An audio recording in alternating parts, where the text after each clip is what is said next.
أعوذ بالله من الشيطان الرجيم. بسم الله الرحمن الرحيم. الحمد لله الذي جعلنا من المتمسكين بولاية علي بن أبي طالب. اللهم اجعل لي فيه نصيبا من رحمة الواسعة، واهدني فيه لبراهينك الساطعة، وخذ بناصيتي إلى مرضات الجامعة بمحبتك يا أمل المشتاقين. عزیزان محترم، سامعین محترم، آج کا یہ دن جو ماہ رمضان کے 90 دن سے منسوب ہیں، آج کے دن بندگان خدا جو خدا کے ذات پہ ایمان رکھتے ہیں، جو روزے کی اہمیت کو جانتے ہیں، جو اس دن کی اہمیت کو جانتے ہیں، وہ دعا کرتے ہیں پاک پروردگارہ آج اس بابرکت دن میں آپ اپنے رحمت کے ایک حصہ میری ذات، میری زندگی کا حصہ قرار دے دیں۔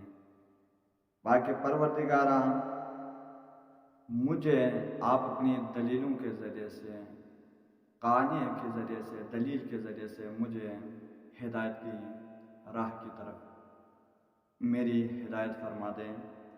تو عزیزان محترم، خدا متعال کی ذات کے لیے دعا کرتے ہیں۔ سب سے پہلے بس اسی کا مختصراً کچھ جملات آپ کی خدمت میں عرض کر کے اپنا مکمل کرتا ہوں۔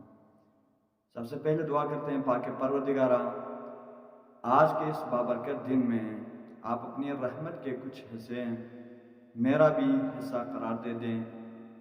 عزیزان، رحمت کے دو قسمیں ہیں۔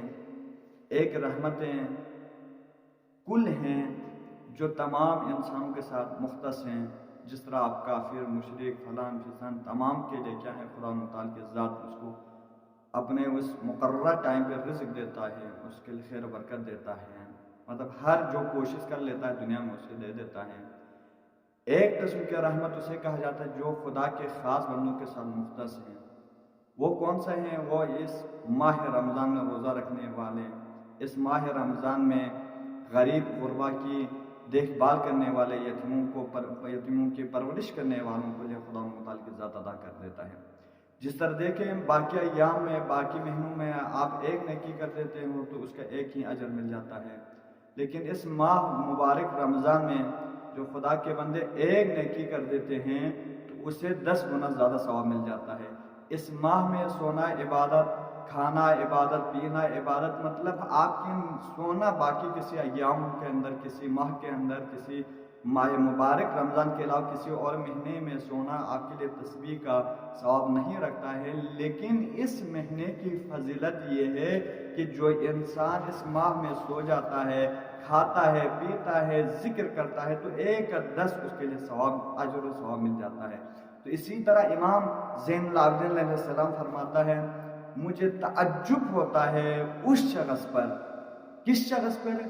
اس شخص پر مجھے تعجب ہوتا ہے جس کی زندگی کیا ہے، گناہ در گناہ پہ ملوث ہے۔ مطلب اس کی زندگی، تعجب ہوتا ہے اس شخص پہ جس کی زندگی گناہوں پہ کیا ہے، اس کی زندگی ایسی جوانی اس کی تمام عمر گناہوں پہ ملوث ہو چکی ہے۔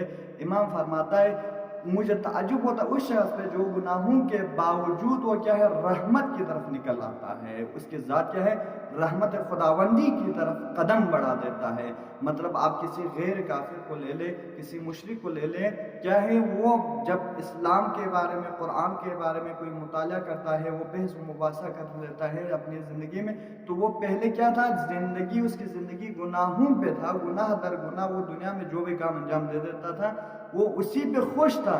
لیکن جب اس کے اندر ایک کیفیت آ جاتی ہے، وہ جب خدا تک پہنچنا چاہتا ہے، قیامت تک اپنی قیامت کو سدھارنا چاہتا ہے، اپنے تمام گناہوں کی تلافی کرنا چاہتا ہے، تو وہ کیا ہے، اس گناہوں سے نکل کے خدا کی رحمت کی طرف وہ قدم بڑھاتا ہے۔ تو امام فرماتے ہیں مجھے تعجب ہوتا ہے اس شخص پہ، لیکن امام فرماتے ہیں اس سے بھی تعجب مجھے اس شخص پہ ہو جاتا ہے جو کیا ہے، اتنی رحمت اسے خدا نے عطا کیا ہے، اس کے لیے جوانی کی شکل پہ، اس کے لیے عمر کی شکل پہ، اس کے اولاد کی شکل پہ اس کے لیے حالان کی صحت کی شکل پہ عزیزان محترم اس کے باوجود بھی وہ گناہ کر دیتا ہے.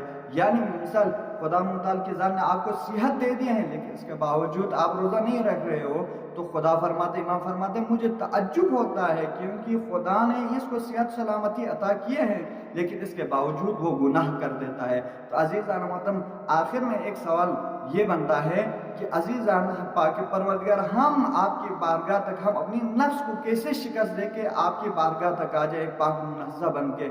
تو امام ایک بہترین ایک عابد کے پاس یہی سوال کیا گیا تو کہا آپ اپنی نفس کو اس حساب سے فی الفور آپ اپنی نفس کو مثال شکست نہیں دے سکتے ہیں. تو فرمایا کیسے ہم اپنی نفس کو پاک منزہ کریں. تو کہا آپ نے اس شکاری کو دیکھا یا نہیں دیکھا ہے جو شکار کرنے کے لیے چلا جاتا ہے تو وہ آرام آرام سے چلا جاتا ہے کہیں اس کا شکار باغ نہ نکل جائے اس کا شکار باغ نہ جائے. تو فرماتا ہے وہ عابد بھی کہتا ہے آپ بھی ایسا کرو یعنی اپنی نفس کو آرام دھیرے دھیرے سے کیا ہے شکست دے دو. آج اگر آپ کے اندر غیبت کی بیماری ہے تو آج عہد کر لیں پاک پروردگار میں آج کے اس دن میں غیبت کو ترک کر دوں گا. آج تک میں روزہ نہیں رکھ رہا تھا تو پاک پروردگارہ آج کے دن میں عہد کرتا ہوں میں روزہ رکھوں گا. عزیزان محترم خلاصہ یہی ہے کہ اپنی نفس کو اگر آپ نے شکست دینا ہے کما حقہ خدا کی رحمت میں آپ نے اپنی ذات کو لانا ہے تو آپ اپنی نفس کا کیا ہے ازالہ کرنا اس ماہ مبارک رمضان میں سب سے بہترین اور سب سے آسان طریقہ ہے. عزیزان محترم بس مجھے اسی کے ساتھ دعا کرتا ہوں پاک پروردگارہ ہمارے اس قلیل باتوں کو آپ بھی اپنی بارگاہ میں قبول و منظور فرما.